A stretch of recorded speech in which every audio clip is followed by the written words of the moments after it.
friend. Now you know I got a treat for you today, okay?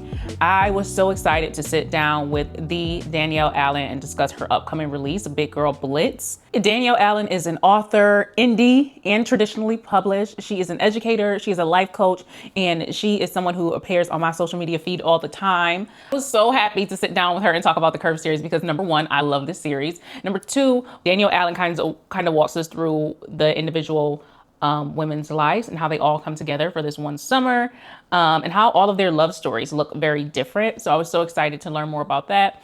But we do get into a bit of like the social commentary about what it means to be a plus size girl in this world. And that was probably my favorite part of this discussion. In all honesty, all of my life, I have seen women of all shapes and sizes. And I am proud that in the indie book space, I read about women of all shapes and sizes. I read a diverse variety of Black womanhood on a regular basis. But a point that Danielle Allen made is we don't really see that in a lot of trad work. And so she really wanted this series to be kind of at the forefront and to showcase what it means to be Black, what it means to be a woman, what it means to be a big girl and a bigger body. And not just big in the sense of size, but big, living life big, you know, natural hair. So this was a discussion I was so proud to be a part of, as well as to learn so much from. So yeah, like without further ado, let's get into it on a deeper level. We're just trying to talk about Big Girl Blitz and the Danielle Allen. Oh,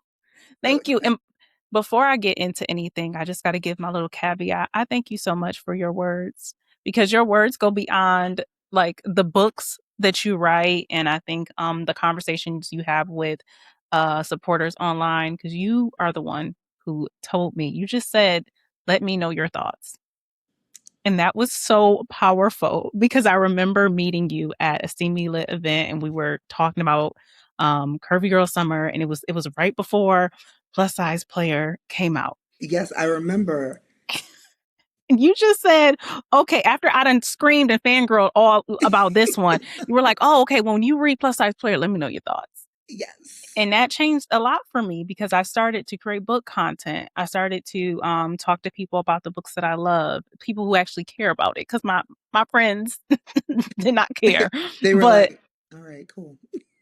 So I thank you so much, because I don't even know if you understand the impact that has had on the trajectory of my life. Just your kindness and your willingness to talk to a girl who's just fangirling about your book, you know? That makes me so happy. Thank you.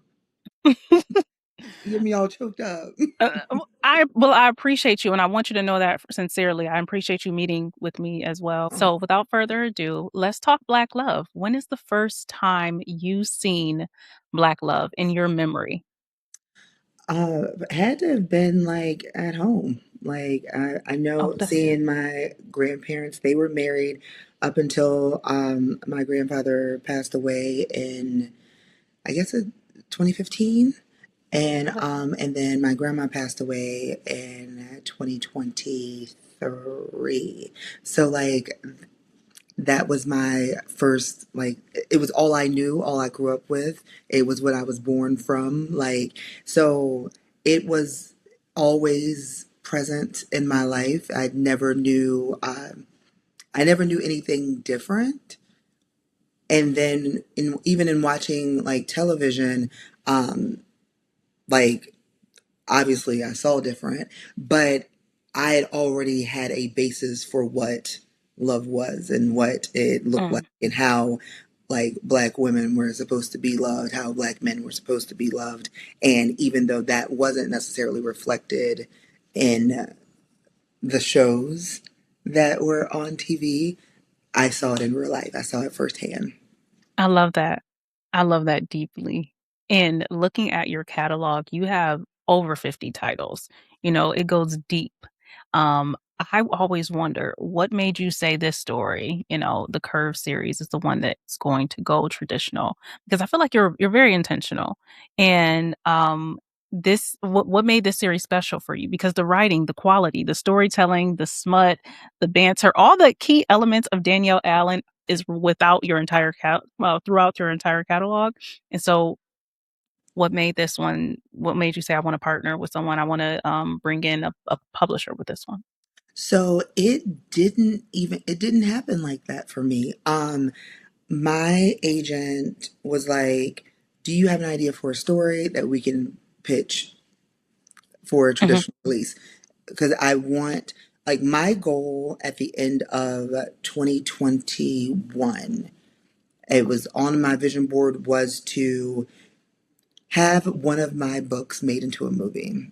And I knew that for the most part, they are taking traditional works and making that happen. So I was like, okay, I need to get something traditional. And then it was like, okay, well, to get a traditional work, I need a agent. So then it was like, all right, that's what I'll put on my vision board then, to get an agent. So I put on my vision board to get an agent. I had an agent. So this was December 2021. I had an agent in January 2022. And Hmm. and we had a meeting, and it just happened. She was like, "Do you want to be represented?" And I was like, "That's so funny. I just talked to God about that." So it, like, just all came together. So you were like, "All right, well, put together a story that you would want to tell." And I knew that my first traditional release was going to be about a fat black woman who's confident, who is going to be out in these streets, like, dating until she finds love. And then, and it was always going to be that story. Like, that story was going to be my next story that I wrote. But when the opportunity for me to pitch something traditional, or pitch something to become a traditional piece, it was always going to be that, because I wasn't seeing enough in the indie space. There is so much representation in the indie space, but in the Hmm. traditional space, and I mean across, like, mediums like TV, books, movies, you don't often see confident fat black women out here at the center of their love story, at the center of the story. And Hmm. because that's how I live my life, that's how friends live their lives, like, that representation isn't always there. So I knew that my first piece of traditional, like, work would be that. Nice. And you use the term fat Hmm. intentionally. Do you like Yes. that term? Do I like it? I feel like it's what it is. You know what I mean? So it's Hmm. like, I am fat because I have everybody has fat on their body. Hmm. Everybody. If you are alive, you have fat on your body. Some people have more fat on their body than others. But it's the same way where, like, if I'm saying that as a fat black woman, this is my experience, I that is a descriptor. But, like, if I get off here and I get on the phone with one of my best friends, and, like, she has something to tell me, she'll be like, "Bitch, da da da da da." There is intentionality behind how people say some things that you can hear. So, like, if someone says fat and they're saying it as a descriptor, okay. If they're saying it to be derogatory, you can feel that difference. Same way when someone who's not black says the word black, you can hear in their tone what they mean by it, and that it's not something that they're using as a descriptor. And with bitch, like, me and my best friends will say that, and it's never out of anger. It's always Hmm. like, what I'm about to tell you is some stuff. So make sure you are sitting down, take me off a speakerphone, because, like, there's some stuff to talk about. So, Tea is coming. okay, like, but if somebody else came up to me and said bitch, it's like, whoa, like, this is aggressive, and I don't like Hmm. it. So it Context. exactly, context is everything. And also, like, trying to, with fat specifically, who told us that fat was bad? You know what I mean? That fat was, like, a negative word, that fat meant ugly. Like, trying to take the power out of something. But it's also one of those things, too, where it's like, if you are fat and you say fat, it's one thing. Like, there are terms in the LGBTQIA community that they use with one another that I wouldn't use, because, like, if you're not part of the community, if you are not part of the community and you say the N word, it's a whole different thing than if you are in the community and you say the N word. So it's context, it's who you are, it's how you participate in the community, it's if you are part of the community that's being talked about. So all of those different things. But at the end of the day, we all have fat on our bodies. And so it's some people just have more than others. And it's in different places. It looks differently. People carry their weight differently. Two people can weigh the exact same amount. Their bodies can be completely different. Thank you. And so thinking of Aaliyah and Nina and the story that you built out with them, it's not a monolithic experience, right? So Yes. they're friends. They get the curvy title, the big girl title. They have totally different experience. And talking sports, they seem to have a different relationship with sports with Jazmyn. But you're not like a novice in writing. I don't know if it's necessarily considered sports romance, but FMC's female main characters who are interested in sports, right? Because I'm thinking of Tati in Work Song, right? Yeah, She loved her football. absolutely. So can you tell us the dynamics between these three friends who by the covers you can see like there are some similarities. They're black, they're big women, but they're all so different. Yes. So can you tell us about that and how sports is playing a role with Jazmyn's story or her interests? So they are three completely different women who just happen to be best friends, and they have different experiences with dating because they're different people. They have different interests, they have different goals, they're in different places in their lives. So Aaliyah's she wants to find the one. Nina likes the sport of dating, and that's the sport she plays, men. Amen. And then and Jazmyn, she is divorced, not looking for a relationship. She's not looking for a relationship, but she is ready to get her back broke off. And she's just like, I been there, done that. I would like sex, but like I'm fine without the complications of a relationship. And she is a sports fan. Aaliyah loved like her tech and her clothes. Um, Again, Nina loved modeling. She like and loved clothes, but also like men. And then Jazmyn, she is a sports girly. Like she grew up like loving football, watching it with her aunt and her dad. Their dad took them to sporting events, and so that love of football like runs generationally through Jazmyn's family. Mm. And it was the want to say the one thing that she really felt like her and her dad had. Her and her aunt loved like her and her aunt have a lot in common. Her aunt was her person. But like her aunt and her dad used to like she grew up watching football with them. And so that love of football continued into her adulthood. She said that she's been like, friend zoned by men because it's like she can Oh, come she's one off of the like one of the guys. boys, right? Yeah. And like even if that isn't necessarily what she was going for, but when it comes to like football, she just happens to know just as much if not more than them. So then it becomes, oh, like she's cool, and then they're looking at her like that. So this isn't a spoiler, like in the very like first conversation that you get with all three girls on a three-way call, they're talking about how Jazz is looking for, you know, some action, and that and then she was just like a friend with benefits never really worked for her because any friend that she had that's a man, it's been strictly friendship, and because they look at her as one of the boys, and so that is that's where she is with sports.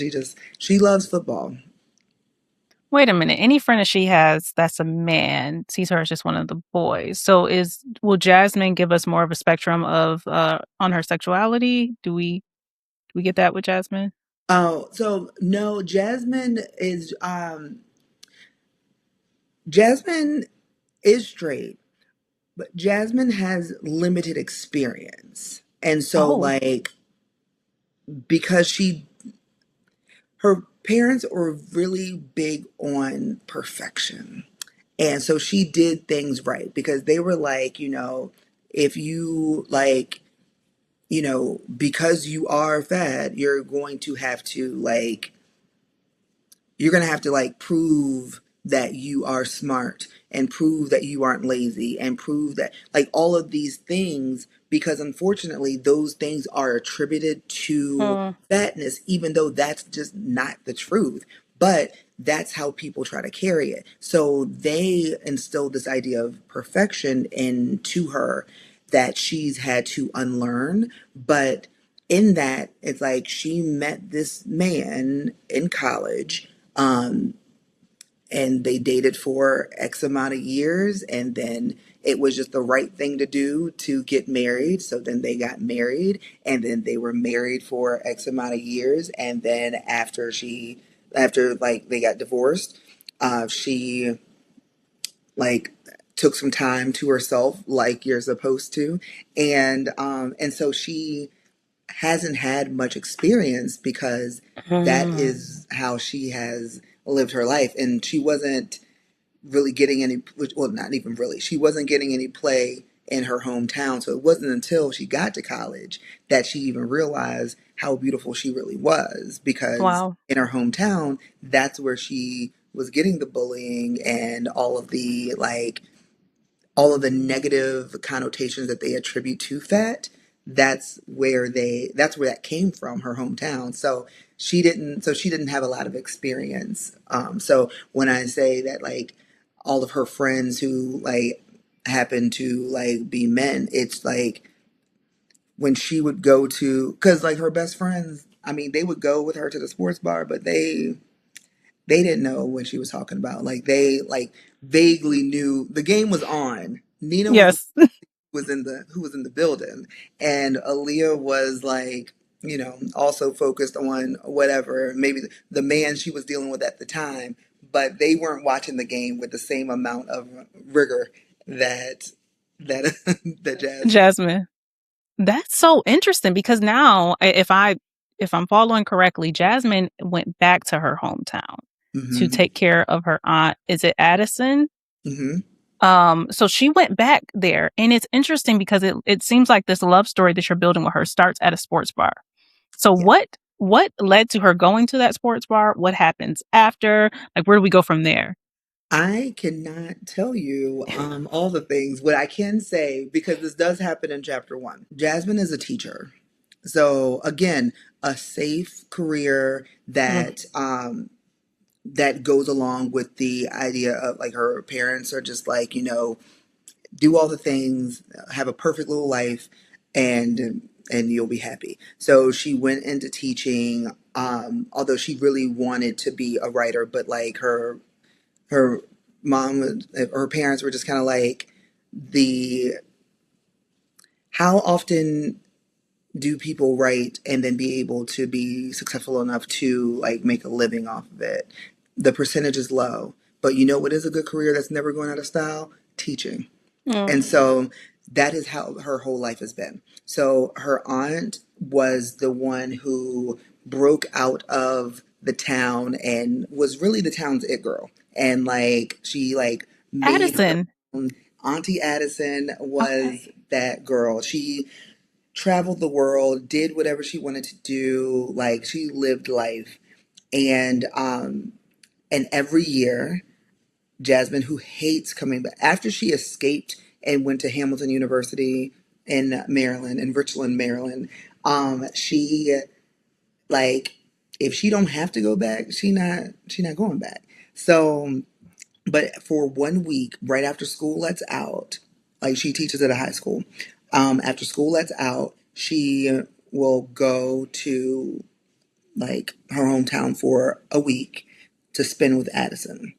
And she is when we so this happens in June. So when you meet Jazmyn from her point of view, she is driving on her way down, driving to her hometown for this week-long yearly thing that's been going on for 10 years. And so she is on the way down. She's on the phone with Aaliyah and Nina, three-way call. And then she gets an incoming call from her aunt's nurse. And the things that take place in the call and what she learns from that point forward, that is what leads her to needing a drink and a break at the sports bar later that night. So that's how. Wow. So without giving too much away, like that's how she got to the sports bar on night one of the trip. So you But started off quick with us. yes, so because it starts in June. So in this conversation, you also learn that that Nina had gone on a date with the guy that she met at a fashion event, who ends up being the fun one. And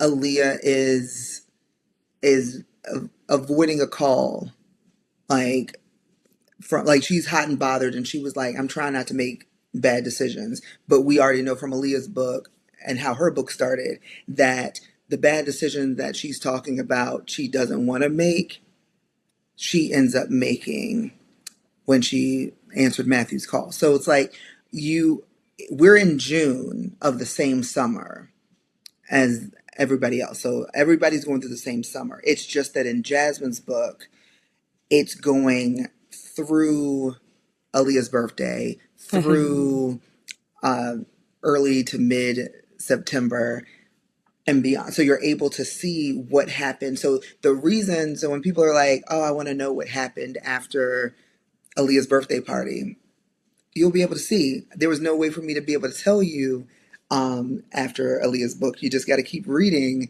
to know what happened after that. But you get to see how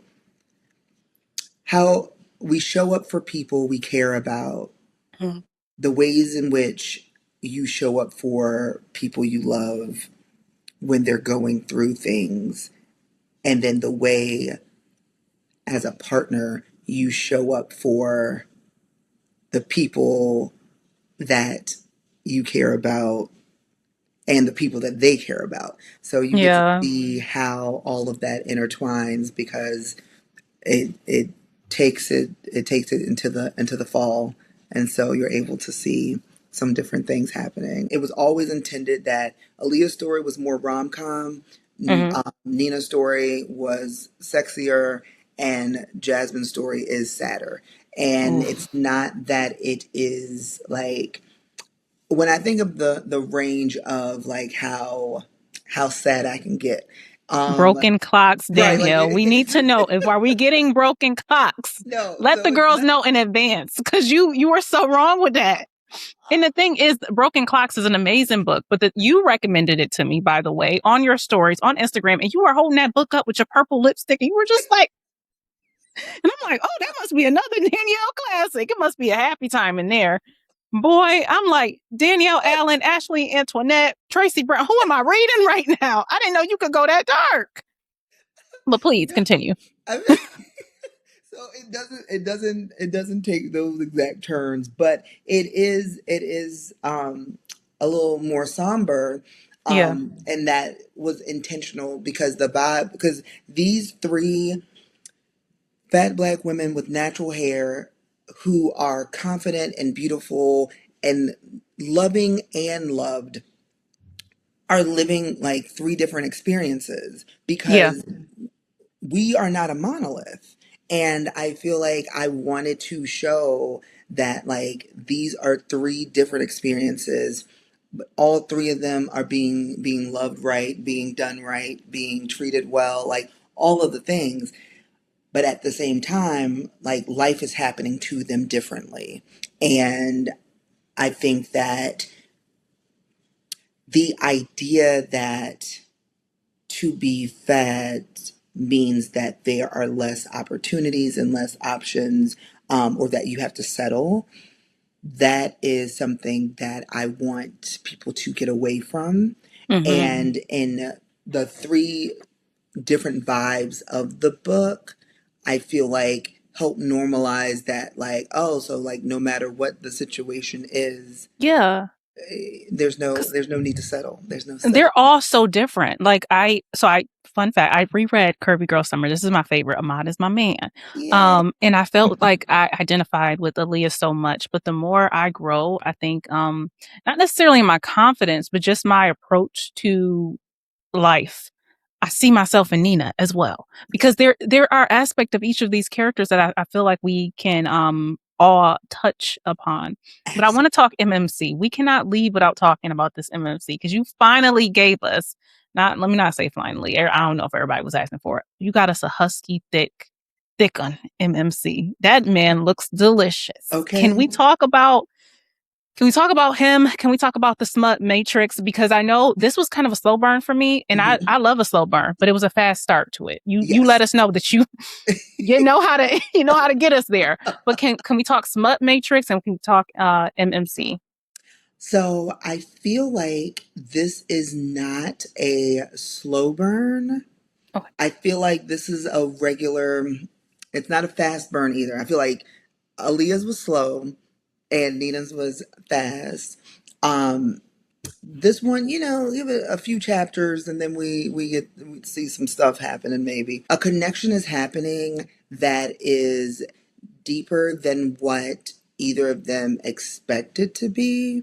And we already know that Jazz is in the mindset of like, I would like some dick.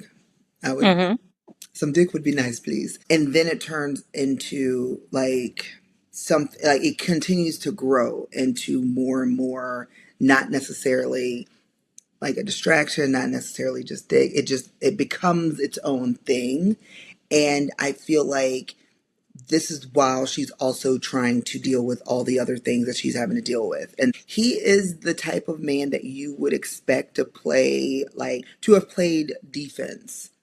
You know what I mean? Like he is Did he not? I thought he was I thought he has a football history. Okay. And that's what she tells him. You look like, you played football. And he was like, yeah. And then he said like he played defense. And she guessed defense because of how broad his shoulders are and just how thick he was. And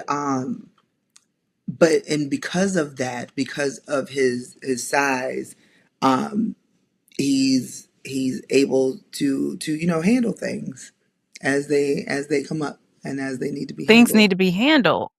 Things need to be handled at all times. And so it sounds like some family drama, because what is he handling and why his size is needed?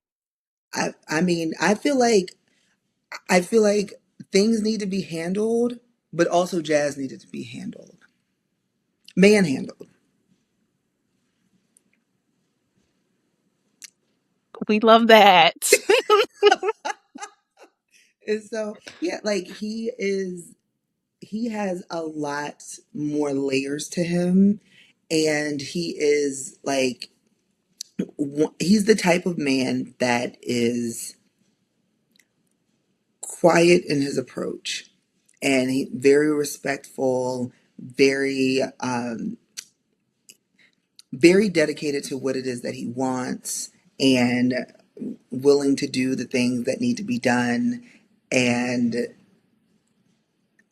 is exactly what Jazz needs, and exactly what she needs in her life as a man, as a friend, as a partner, as someone to like shoot the shit with at the bar. Like when he comes in, when they cross paths, it's at the exact right time. And I think there's just something very beautiful about how people can show up in your life exactly when you need them in ways that you wouldn't necessarily expect. What I'm most interested in seeing is how the girls show up for Jazmyn. Can you give us a hint of like them showing up as friends, just anything small? Because this relationship that we were introduced to in Curvy Girl, and then it was kind of reiterated in Plus Size Player, it's a long distance relationship, right? And we have so many friend groups where your girl, your girl is still your girl, but your girl is distant, and so your relationship and the dynamics change. And maybe she's not able to make every outing. How does that look? Because she's going through a lot. How are they going to show up and support her in this time as she's navigating things? Okay, so what I can say without it spoiling anything is that showing up for people that you love doesn't always have to be in the physical sense. Um, because Okay. they all live in Richland, but because Jazz is in her hometown, she is not there. Whereas Aaliyah and Nina are still in Richland having completely different summers. And they're even having different summers than each other. Like Yeah. Nina's like, I'm having the best time. I'm loving this. And Aaliyah's stressed. And so and while that's happening, Jazmyn is sad. And showing up for people that you love means that you're doing what it is that they need. At one point in time, um, Aaliyah and Nina were like, they wanted to make a trip. And and Jazz was like, no. And so they didn't at that time. And the reasoning behind it, you'll need to read to find out. But sometimes what we want to do and what we feel like would be best is just to make us feel better. Hmm. And when you are showing up for people, it's listening to what it is they're saying. Because there are times when someone says something and it's like, I hear them saying that, but I need to see them. I need to make sure Yeah. I need that. And then there's times that they say something and they're like, no, and that they're saying no because they don't want to be a bother. So it's Mm-hmm. not necessarily that they don't want that time and attention, and they Mm. don't want that company or that support in that way. They just don't want to be a bother. So being able to read what it is how you support your people. Is it because a lot of times authors put themselves into their characters? Do you feel like this character got more of you? No, like honestly, I am all three. One of my best friends, she's like Nina is me. Another close friend is like I feel like Aaliyah is more I see you in Aaliyah. Oh. And they haven't read Jazz, so like they wouldn't know. Like no one's read Jazz except for the people at Bramble, I think. So all of them are me. But like as far as like they were always gonna have natural hair. One of them was gonna have locks. One of them was, you know what I mean? Like that was always gonna be the thing. And so me and Jazz both have locks, but like for several years, I like would wear a fro. And so then it would be like more like what Nina has going on. But then like prior to before I was went and like let my hair just be natural, when it was relaxed, like I definitely wanted the biggest hair that I could. So like if my hair grew and did what I wanted it to do, it would be like how Aaliyah's was. But like my hair wouldn't like Same.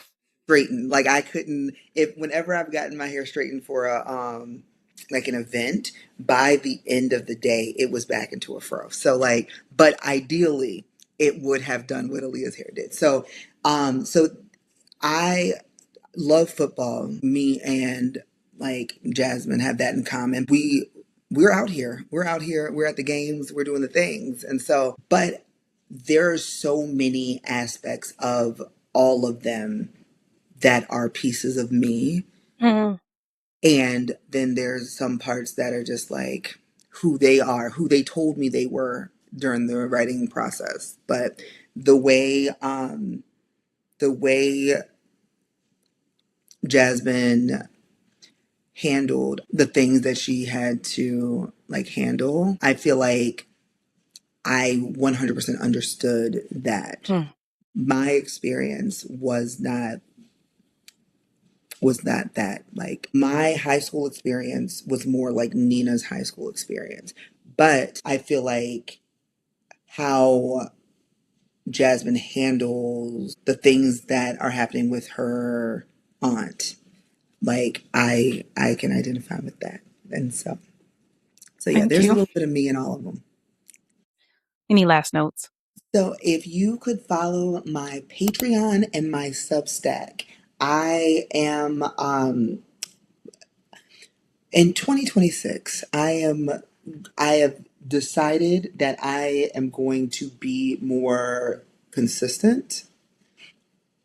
And so I have a plan. I am working that plan.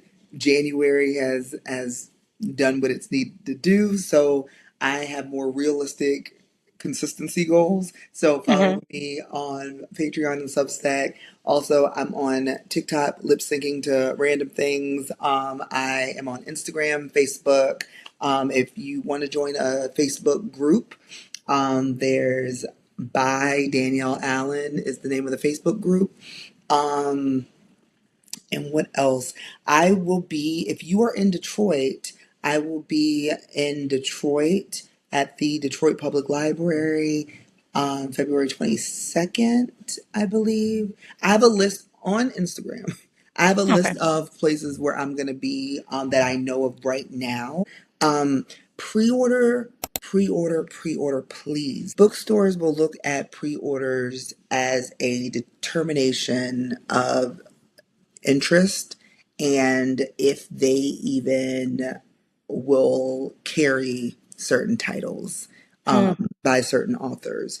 And so if people are pre-ordering it, it will at least trigger to some that, okay, there is interest there. We have interest, so I do hope that shows up to them. I'm so excited. I love the artwork. I don't did you get to choose your own artist in Kyosha? I did, and she killed it. When I tell you, like, they let me choose Kiosha, they let me choose Wesley, and I feel like so blessed to be with a publisher that allowed me to not only tell the story that I wanted to tell, but also have the story represented in the ways that I wanted it represented. And so it just makes me very happy. It makes us very happy too, because if you're a visual person and you're like, I want to see this adapted, I want to see one of my series adapted. I think this was an amazing start because I buy books just because Kyosha designed the cover. So Ooh. I love it. I love it. We love Wesley and her, was it Rashad is her male voice? Yes, Oh my Wesley and God. Rashad be doing the thing. Immaculate. This was like the trifecta. Danielle Allen, like all of you all together to bring this experience. Thank you so much. Thank you. That was so good to me. Oh my goodness. Cannot thank her enough for all the sneak peeks and tidbits, just to understand how Jazmyn's world comes together, her motivation, who she was before and who she will become in this story. Ugh. That was good. I'm so excited for her love story, and I'm so excited for like some of the nuances and the differences that we can kind of see Danielle Allen hinting at. So yeah, y'all like it? Like it. Thank you so much for watching. Please remember to like, share, subscribe, all the things on a deeper level.